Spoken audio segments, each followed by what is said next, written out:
Hello, everyone, and welcome to episode 72 of the Nurtured by Nature podcast. Today, I'm delighted to be joined in conversation by Dr. David Mann, founder of HaikuBox, a unique smart device that allows you to listen to and monitor the bird calls in your garden 24/7. Birdwatching or twitching is one of my favourite pastimes, allowing us a connection to the natural world that is accessible to all of us, regardless of our backgrounds or our locations. Birding in urban areas is equally as rewarding as it is in more rural settings. I have always believed that people will passionately protect what they love and understand, and the HaikuBox is a wonderful tool to help us build a deeper relationship with the birds and acoustic landscape that surrounds us, but can so easily be overlooked. Beyond being incredibly fun to learn who is sharing your home with you, sometimes with some unexpected surprises, the HaikuBox also gathers valuable data that conservationists are able to use to both understand and conserve our avian friends. From the impacts of solar eclipses and wildfires to migration patterns, the data you help collect is invaluable in understanding more about our birds. David also shares some other incredibly interesting uses for bioacoustics monitoring, from elephants in Africa and the signature whistles of Florida's bottlenose dolphins that can identify individuals, to the indigenous communities in northwestern Canada employing HaikuBox technology to ensure beluga whales don't become trapped when winter ice blocks various waterways. David also reminds us how easy it can be to make a difference in this world by learning to appreciate and then simply encourage and nurture the native wild plants and wildlife that share our homes. We can make an incredible impact. Welcome, David, and thank you so much for joining us on this episode of the Nurtured by Nature podcast. I'm really looking forward to speaking with you. You've got an amazing product with HaikuBox, and it's a great tool, and I'm looking forward to sharing information with it with our listeners. But to get us started, I always just ask my guests to share a little bit of their nature story. So just really any fond memories of being in nature, how nature's inspired you in your life, anything you'd like to share to get us started would be lovely. Sure, thanks for having me. So I was, thinking about this, going back to when I was very young. I grew up in Syracuse, New York, which is in the northern United States. And the weather there is not the best. And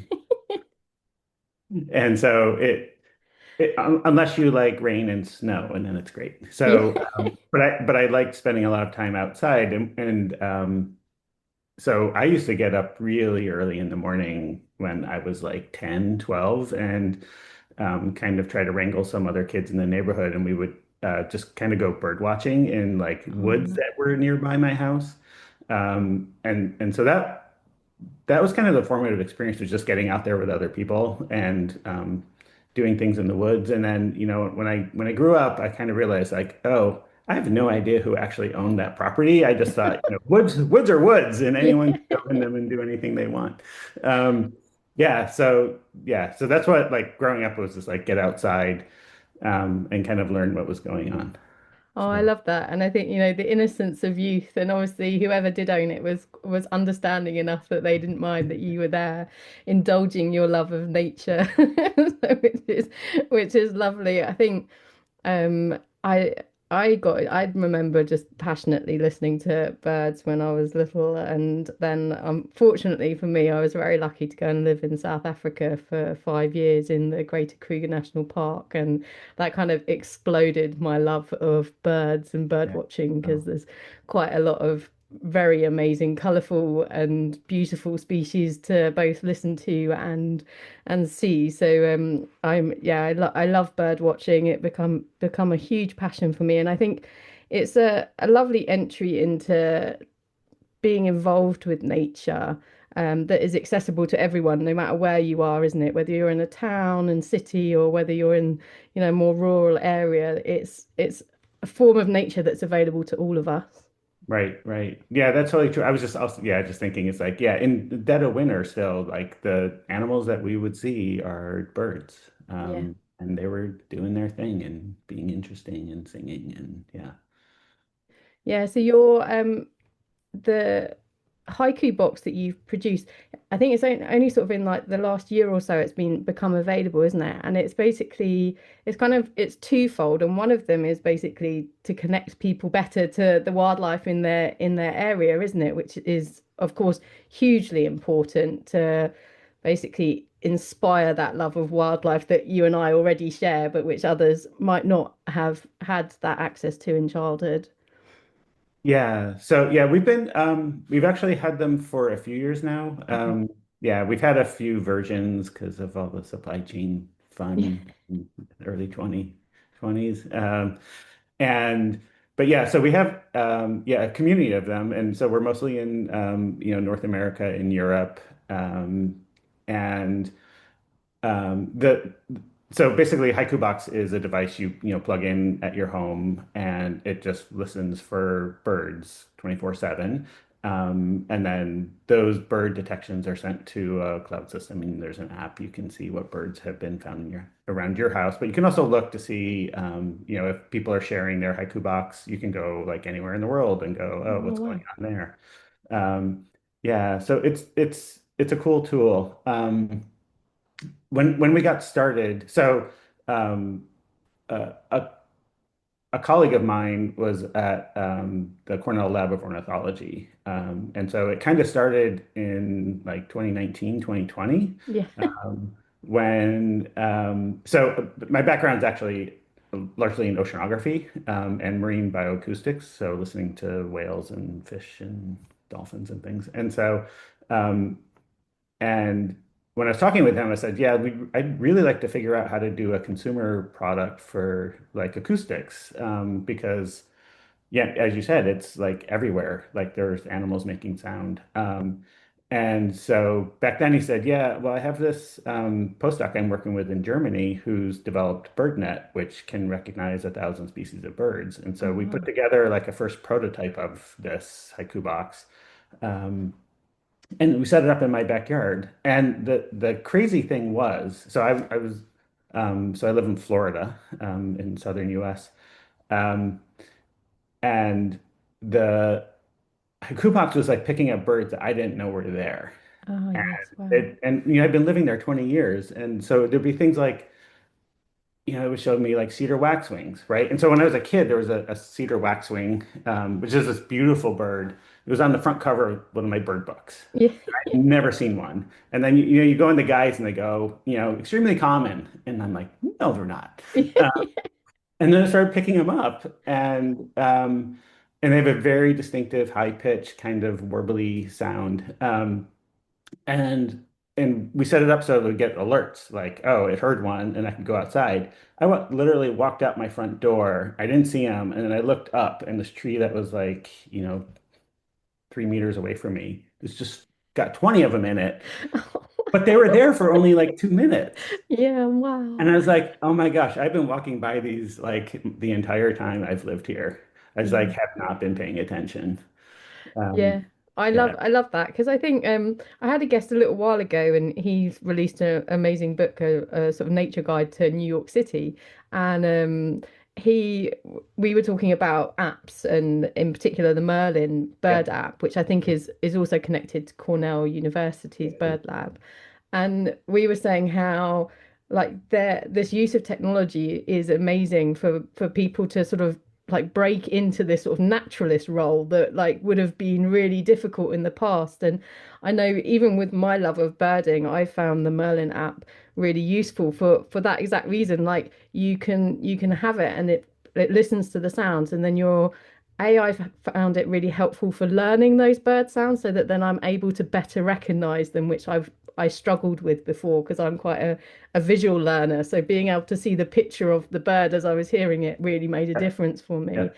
But also just to be like, oh, this is in the area, and then you're like, heightened awareness. You're aware of what you're looking for, and I think your box has that similar information, doesn't it? It combines like information about the birds as well as what you're, not just the bird song, but you're giving people information about the birds so that they can, just deepen their connection and awareness of the birds they're seeing and hearing. Right. Yeah. So the Haiku box is essentially like Merlin. So Merlin's on your phone, and so usually you pull it, Yeah. like we use it all the time. We go on walks and things, and you pull it out when you hear something interesting, and it tells you what it thinks it is. So Haiku box is the same thing, but it's always on. Yeah. So you can get the birds that are in the middle of the night, like when you're inside the house, when you're totally somewhere different. Um, and yeah, and so the thing you were saying about like learning the bird songs, yeah, I've be seeing them like being detected day after day after day, and then like listening to them, and then we also create these spectrogram images of the sound. So on the Merlin app, it's that thing that's scrolling across on the Yeah. top. Yeah. If you learn how to read those, you can kind of actually look at it and tell what it sounds like. Um, that has helped me learn a ton of bird songs. But yeah, and then you like we connect out. You can go like just go straight to eBird, and often so a lot of times there'll be like cheep cheep cheep, and you're like I don't know if that's that bird, and then so we'll pop over to eBird and go look at the spectrograms that they have there and try to figure out if it's actually correct or not. Yeah. Uh, Oh, yeah.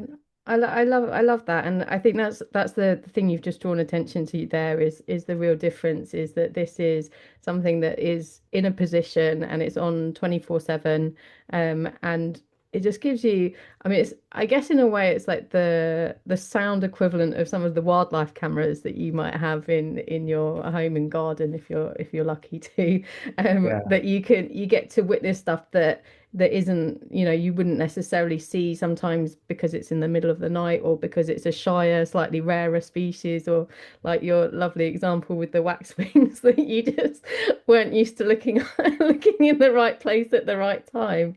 And it just kind of opens up this whole like extra world of experience, doesn't it? In your own home, in your familiar landscape, which is just well, I find it just sort of changes your connection with nature. I think it's obviously great for people of across the spectrum, people who don't know anything about birds and it's their first window. I guess children as well is Yeah. amazing for, but also people who are more experienced but aren't out there listening to birds in the middle of the night are going to pick up some great examples. Yeah, no, it's a great learning tool. Yeah, and it changes like once Merlin or HaikuBox. Once you start like looking at what's around you, even when you just go outside, like a walk in the woods or whatever, I'm always listening now. And so, I'm walking along, I'm like, oh, there's a red-bellied woodpecker up there. There's that like, and so sometimes I don't even have to kind of look. It's just like, oh, I know what's kind of going on around me. But also, it's like now I find myself listening in strange places like parking lots, and it's like, oh, I heard cedar waxwings. In the grocery store parking lot. And Yeah, yeah, yeah, I love it. I love ways that people can find that they can find easily accessible to get involved with nature, and I think this is a wonderful tool for that side of it, which is, getting people passionate. I mean, I was a yeah, wildlife photographer, and my ethos with that was I always believed that people protect and conserve what they love. So through my yeah, photography, I wanted to inspire that love and passion for it. And I think amazing like technological tools like this are ways to open up this passion and inspiration to just a huge number of people across a diverse sector of society as well without, unfortunately, birding did used to have quite a, a yeah, set sort of type of person that was attracted to birding, and a lot of people from sort of more marginalized communities wouldn't necessarily have felt comfortable. Obviously, there's been a huge move in the last sort of probably decade or so trying to open up these nature activities to people, but this is another way that people can begin to experience it and have, like an expert naturalist in their pocket, really, yeah, basically, isn't yeah, it? yeah, yeah, yeah.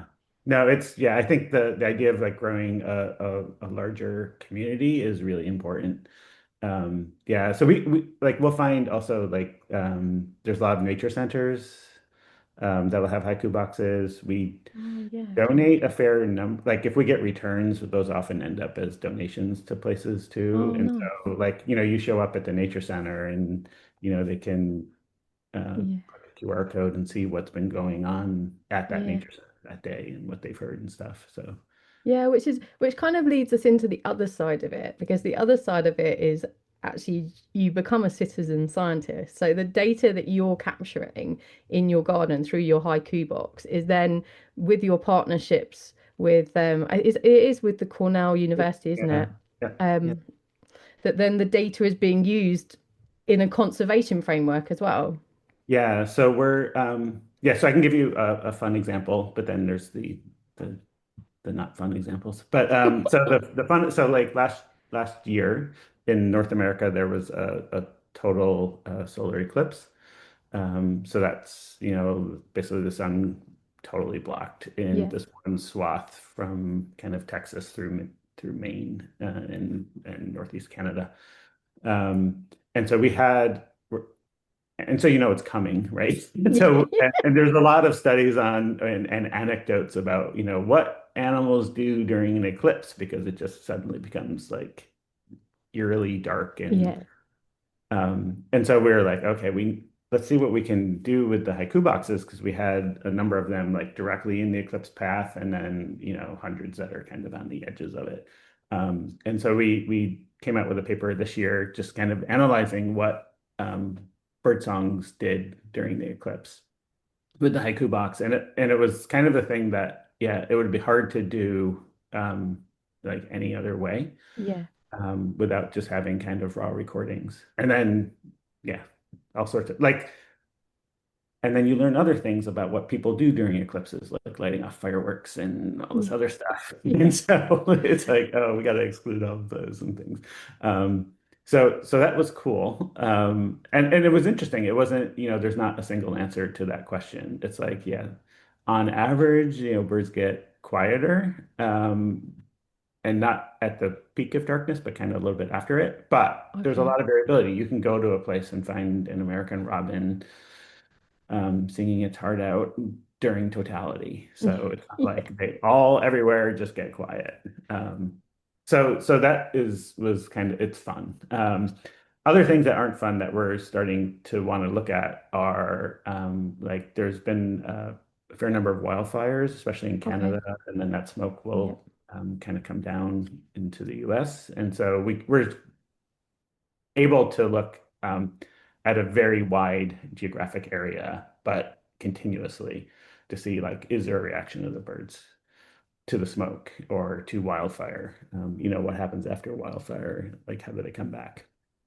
And then we're also starting to look at migration because so there's a lot of migrants especially in the United States and also in Europe, but we have most of our haiku boxes are in the US, and so we can see when the first migrant like warblers are coming in and how they're moving up through the US, and you can also see like peaks in the timing of singing, which are often tied to nesting behavior, right? So you can see like, cardinals peaking early, but it's, happens in the southern US earlier than in the northern US. So Yeah, yeah, just so a lot of what we do. fascinating insights into this amazing world that's around us all that, I think for a lot of us, we're probably not tuned into enough than we should be. And it is really, I think that's the what's quite interesting is actually how technology can be used within conservation to really support and provide the raw data that helps inform what conservation actions might be needed or not needed on, and even the success of conservation actions as well, I suppose. I mean, on a sort of personal level, if you're, there's a lot of movements in the US and around the world that are like promoting like the importance of using your garden as a, Yeah. creating this, great sort of biodiversity. You've got Garden for Wildlife with your National Wildlife Federation and Homegrown National Park by David Talanomy. And, this your haiku box would sit perfectly with people who are sort of walking down that path and being able to monitor themselves of like seeing how like as their habitat is sort of restored and they've planted native species and they see like the benefits locally. But I guess as well then you've got this sort of more sort of larger ecosystem monitoring as well that you and your partners are able to undertake. Yeah. And yeah, so I think those examples of what people are doing around their homes are kind of like what make us really happy. So early on, when we were working on HaikuBox and we had some beta testers, Anders Gyllenhaal, who has a fabulous book out called A Wing and a Prayer about bird conservation around the world. Um, he said, what difference is it going to make? And that was like a really good hard question. Yeah. And the thing that we see is, as you said at the beginning, people protect what they love. If you're lucky enough, your home has any shred of property around it that you Yeah. can, plant native plants, plant oak trees or whatever in the U.S. And realize like all birds aren't eating seeds out of feeders, right? Like the number of insects that they're eating is just huge, and basically creating habitat in your yard can make a difference, especially if millions and millions of people start doing it. And so that's what we're hoping is HaikuBox is making people realize like, oh, I have these things in my yard, or Yeah. they're flying by. How do I get them to actually want to be in my yard? Um, so yeah, I think that sort of homegrown national park idea is really powerful because um, often one feels powerless Yeah. to Yeah, change definitely. anything, and scientists often feel like, oh, a lot of what we're doing is just documenting the decline in great detail, and so um, this gives you a way to at least have some positive impact. Is basically like do what you can to create habitat. Yeah. Yeah, I love I love that your sort of honesty there because I think it is really I often talk on my podcast about like the sense of powerlessness for people and a lot of my messaging and the people that I try to bring on are to let individuals have that sense of empowerment that actually they can do small things, their small actions can make a difference and also but you've touched on the conservationists there as well and it's hard for you as well like you're in conservation because you love the natural world and you're passionate about it and it can be very hard for them as well to be documenting this and not have like these tangible applications. So I think it's fantastic to have brought forward a product like this that goes into the hands of consumers who have the ability on a very like immediate hands-on impact, rather than sometimes, things take, the wheels of, of progress take a little bit of time when it's at more at Yeah, sort of, yeah, local level better. But like, once you get into the sort of national level, it takes, there's right.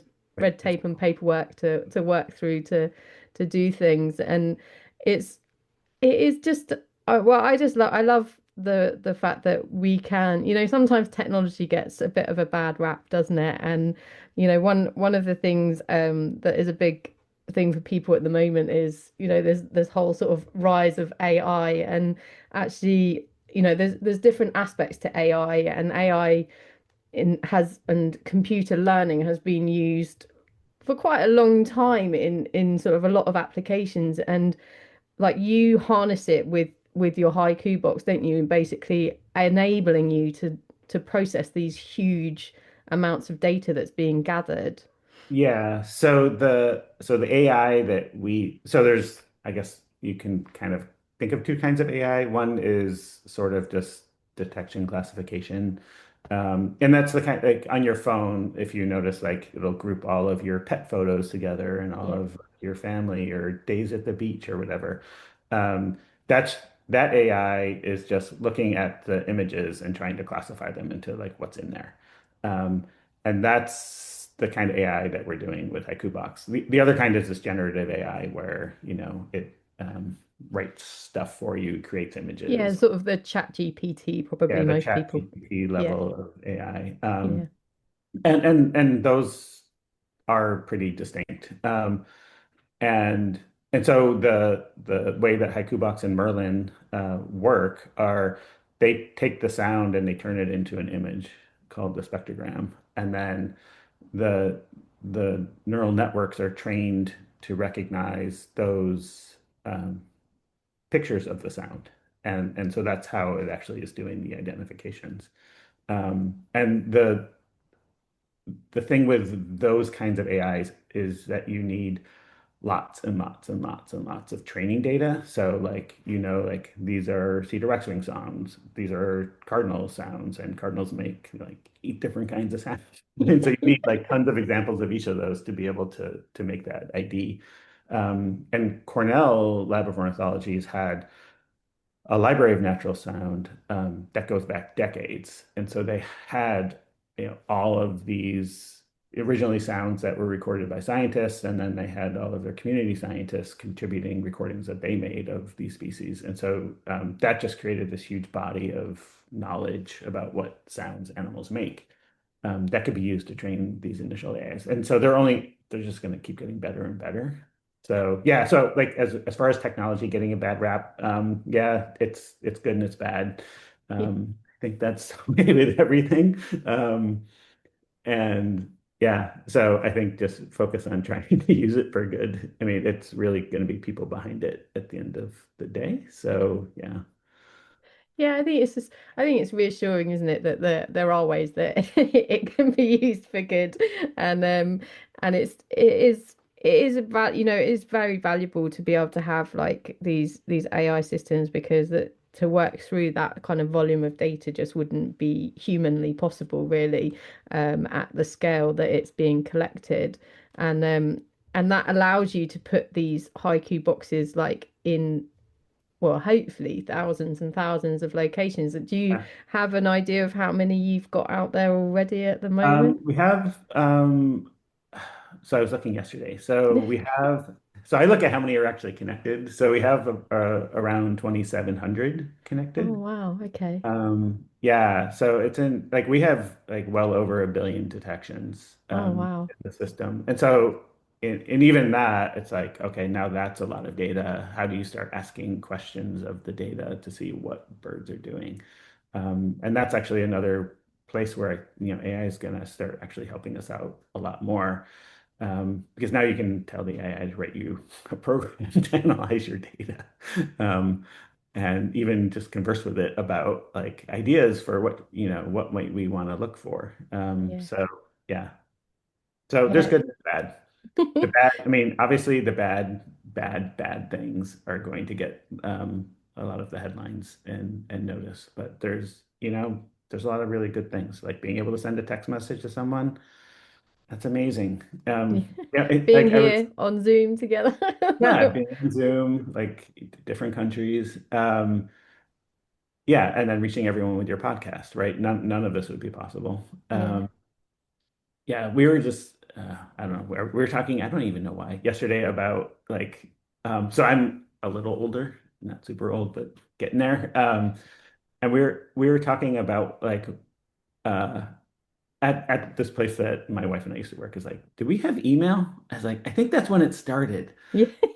And then just trying to remember like the time before email, and it's like, oh yeah, and if we wanted a computer, we could borrow one from work and we could bring it home on the subway. And it was Yeah. like this big floppy thing. And I was just like, yeah.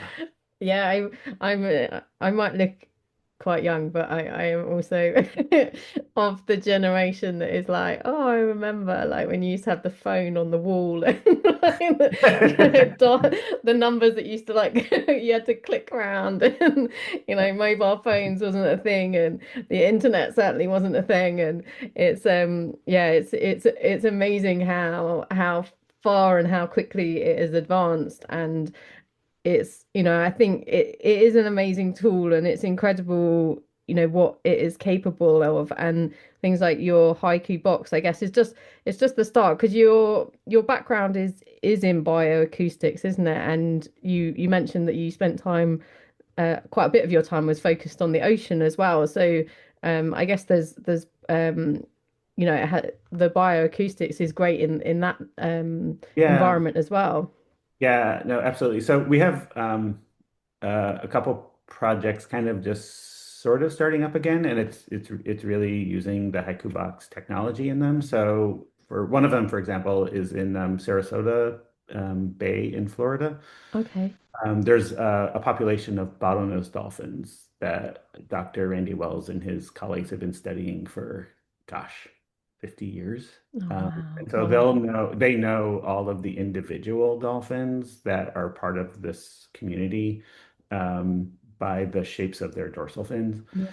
And but they also have recordings of the sounds that they make. And so dolphins will do clicks and whistles. And the one of the kinds of whistles they make is called a signature whistle, and it's basically kind of like a name, but it's more Oh, like okay. me going David, David, Yeah. David, So it's David. you sort of saying your own, signing off your Yeah, letter or something. Yeah. yeah. And so we're making a version of HaikuBox for his group where we're basically putting them around Sarasota Bay, and they're listening for these dolphin whistles 24/7.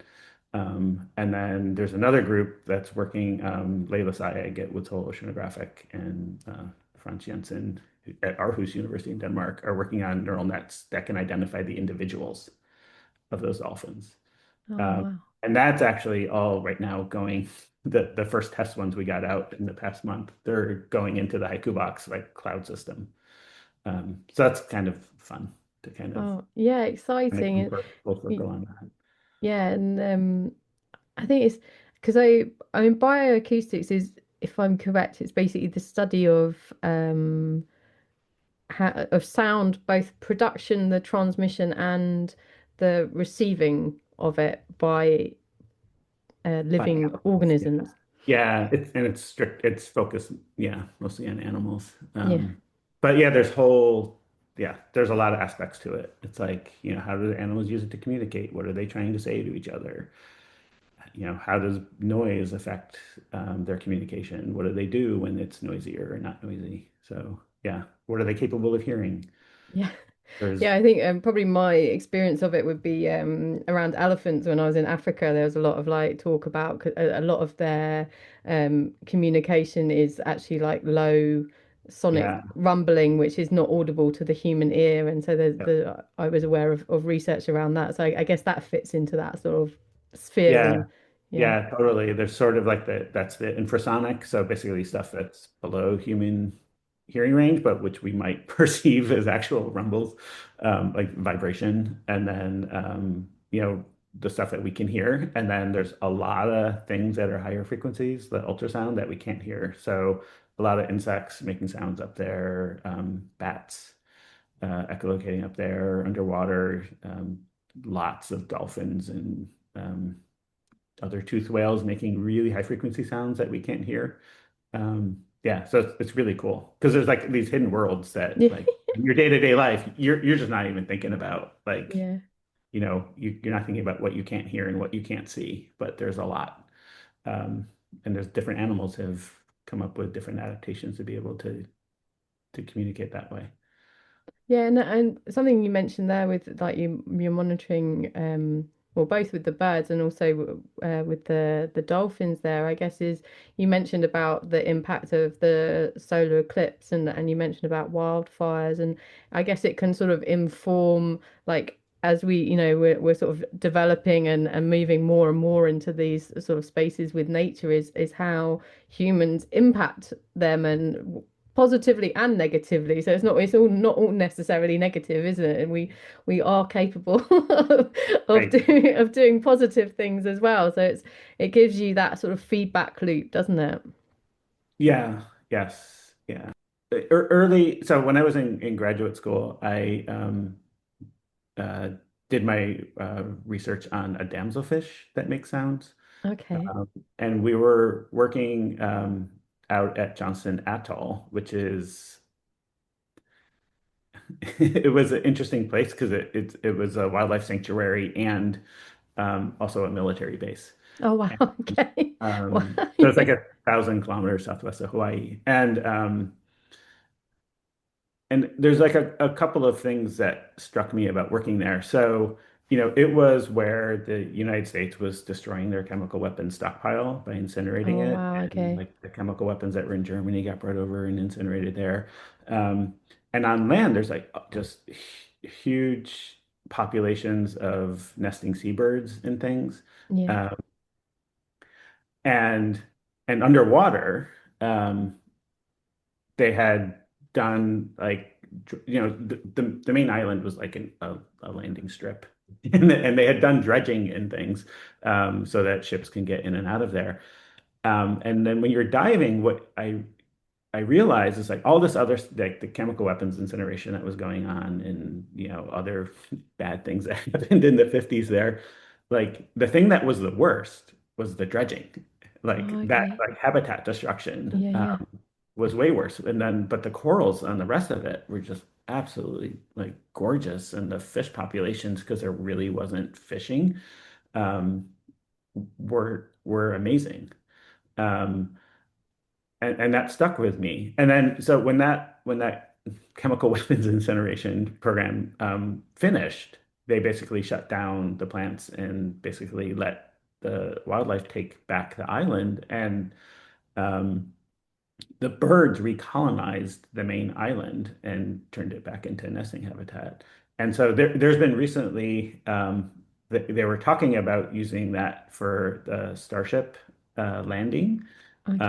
That got a lot of pushback, and so that's not going to happen. But it was the things that it showed me was like habitat destruction is like always like the worst thing, and um, and then also things can come back, Yeah. and a lot of times you just have to do nothing. Yeah. It's like just leave it alone, um, Yeah, and nature does have an incredible propensity for recovery once it's yeah, given the space and the time to do it. yeah, I know I had some amazing conversations with people who were involved in the DR Congo, and they were actually, it was local women were helping to replant trees, both that they could use for the community, but also to expand the forests where they've been cut down. And the scientists had been expecting it to like sort of take 40 years to reach a certain point, and they were already seeing like those indicators that they expected at 40 years, at 10 years. And yeah, yeah, it's it's something to, it's not to sort of excuse us and say we can do anything. It's to say that, even where there has been damage done, there is hope still that, recovery is possible. Whether it's recovery to exactly what it was before is not yeah. necessarily, but it can still be valuable for nature as well in the future. So I think, it's a lovely story of yours that, Yeah. quite a, it's, but these things people may not have never have heard of that place, and hopefully people will go and Yeah, have a no, look. And Google it. yeah.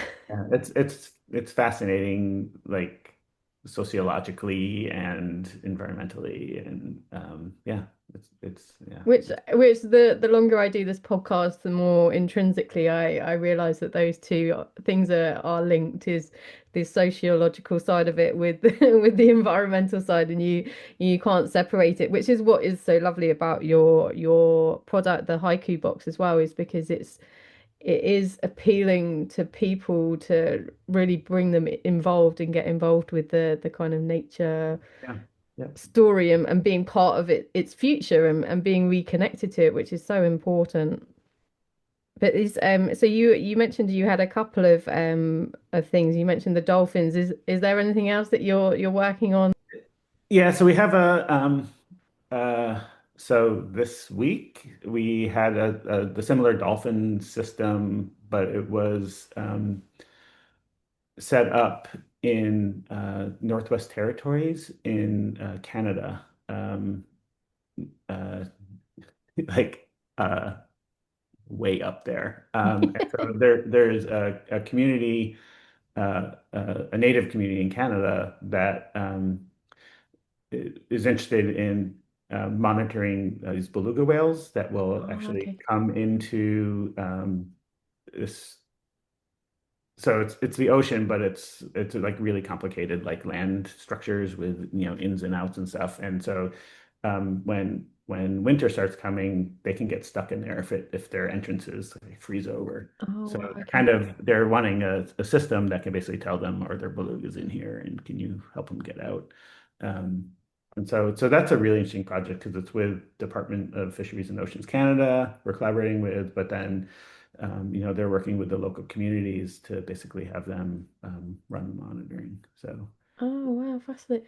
Yeah, yeah, it's just I guess the sky's the limit, isn't there? Of like, the different way it's basically limited by people's imagination of what you could use this application for, and it's yeah. just No, I mean it's crazy. Just like we were looking at it on the map, and it just kind of blown away because it's just out so remote, and it's like, oh, you have satellite communications anywhere on Earth now. Like anyone has yeah. satellite, and anyone with some reasonable resources can communicate anywhere. And that's just hugely different even than it was 20 years ago.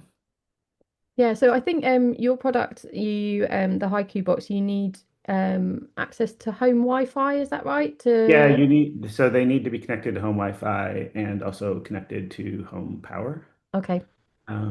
So yeah, one thing we learned was that in Europe, there's a lot fewer outdoor power outlets, mains Yeah. outlets, they call them, in Europe than in the United States. Um, so yeah, Yeah. Yeah, we Europe people figure it out. yeah, I think I was looking at the UK supplier, and he I think puts he attaches his to a power bank, and has that in a sort of Yeah, waterproof container, yeah, so that he can get around that, because yeah, we tend not to have so many, like, plug sockets outside, which is quite common in other cultures, but not so yeah. common for us. But yeah, it's just I mean, I just sort of thought, make people aware of that in case they were thinking like they can go and put it like in, I don't know, a couple of acre field with nothing around. But I mean, like you say, there's ways and means around it, that Yeah, no, you can. we have people in New York City who like they're plugged in inside and then they just kind of work the cable through their window and just mount it outside their Yeah. apartment. And yeah. Yeah, no, and I suppose it's just getting started. And are there any like interesting trends that you've already seen? Like, you were mentioning, like, it helps with monitoring migratory species, and Yeah, so Amy was just starting to look at migration of like black and white warblers, okay, uh, which come in like February, March. But the interesting thing is there's in the US has been a bird banding program that goes back pretty far, which is under threat right now for funding, but yeah, it's a story. I can yeah, it's a story But across a lot there of are your records. Yeah, so the cool thing is there's records from the like 50s. And so we're just starting to look at that and go, are they migrating sooner? And if so, how much? And so it's tricky, and it's also just kind of figuring out like, are just because we have so many devices, are we more likely just to pick them up earlier than yeah, than finding a historically when they bird? were having Yeah. to capture physical birds. Yeah, Yes. Yeah. yeah, So that's one of the things we're looking at, and we don't have an answer yet. But our location of the birds is generally always in front of where the lines are drawn on those old maps by like a week. yeah. Um, so yeah, it's Yeah, it's interesting. it's just fascinating, isn't it, to, be aware of the changes that are happening, and also the how the advances in this technology is allowing, just more awareness than was possibly possible with, just scientists in the field, and sort of, people keeping records by what they'd seen and heard, and like your cedar waxwing story as well, of how easy it was for them to sneak through undetected. I know we get a lot of migratory species that migrate through the night as well, so that's obviously adds an extra dimension to Yeah, monitoring. yeah. So there's a whole bunch of things that we want to be able to do that we don't do yet. So one of them, you mentioned species migrating in the night. So birds will make these nocturnal flight calls that oftentimes are different Yeah, than the songs and calls that they'll make during the day. And So being able to add those to the mix of detections would be really cool, so that we could actually see what's going on at night. And Cornell has this other really cool project where they use radar data to look at migrating birds. Oh, wow. So they have it's a website called Birdcast Okay. that they run in the spring and the fall. I think it's only North America. Um, and so they'll make predictions based on kind of, I guess, weather and things. But you can see like what happened last night, like, and they'll say like whatever, 30,000 birds in flight over your county and stuff. And so it's kind of interesting to look at that and also then see like, oh, did we pick up some new species today in the HaikuBox?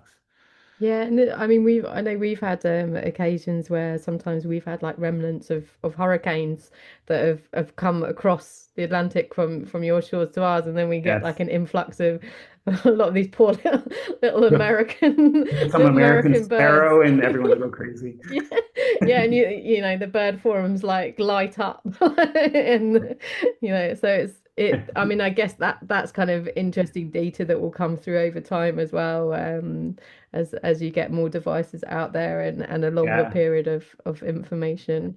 Yes. It's same thing happened like even in Florida. It's like the hurricane has come through and then suddenly like there's some flamingos in Tampa Bay, which historically they may have been there because there are some in the Everglades. But yeah, it's pretty funny. So when we see the stories that from the US perspective, and it's like, oh, we're looking for this bird, and we're like, that's funny. I know that we get very excited when we get the American the American birds over here. But oh well, it's been amazing talking with you, David. It's really like it's a fascinating product, and I think just kind of really in like the early days almost of what it's going to be capable of, and what it's going to be able to generate for the sort of conservation side of it, and Yeah. also for people to just be able to get like that whole another like window into like the world around them and understand much more of what's going on. But is there anything that you would like to leave people with, that I will have your website in the show notes for people so that they can go and learn more, and also hopefully purchase one and become their own citizen scientists, feeding data into the conservation programs for you. Yeah. The thing I would want to leave it with people with is, if you have the ability, go plant some native plant, anything. Do it Yeah, now. Do that before you buy a haiku box. yeah, Like, yeah. No, it's really it's such a it's one of those things that seems almost too easy. I think sometimes people feel like, they have to do something really big and grand to like feel like they're changing the world, but actually it's something that I'm very passionate about. I talk about all the time. It's just, yeah. supporting your native species is, the foundation stone that everything is built upon and from the Right. ground No, up. like go plant that tree that's going to outlive you, right? Yeah. That tree is going to keep giving for Yeah, I've got one of those. I planted an English oak tree, I think probably about 10 years ago, and I think he was about 3 years old, and planted it, and I'm like, oh, one day you're gonna be huge. it will be. Yeah. Yeah, Just yeah. just take time. I think it's what do they say, that you plant the trees whose shade you will never enjoy, and then that's your Yes. legacy to the world, isn't it? Yep. It's Yep. yeah. Yep. But oh, it's been an absolute pleasure, David, to learn a little bit more about you, a little bit more about bioacoustics and the amazing like possibilities it has for helping us understand like the natural world around us and our impact on it, and how we can have a positive impact on it as well, and how as individuals we can be involved in these big sort of conservation global level ecosystems and feedback information, and feel like we're doing our part, so we feel a bit more empowered in Yes. in No, helping make a absolutely. difference. Yeah, thank you so much, Fiona. It's been a great conversation, and I appreciate what you're doing with your podcast. Thanks, David. Thank you so much for listening to the Nurtured by Nature podcast. I truly hope this conversation has brought some hope and inspiration into your life. I would love to have these messages ripple out across the world. So if you can, please share this episode with your friends, leave a review on your favourite podcast player, and make sure you subscribe so you don't miss the next episode. I would love to hear from you, so please feel free to connect with me on the links provided in the podcast description. But most importantly, thank you so much for being a part of this journey with me. But don't forget to simply get out there and enjoy the natural world.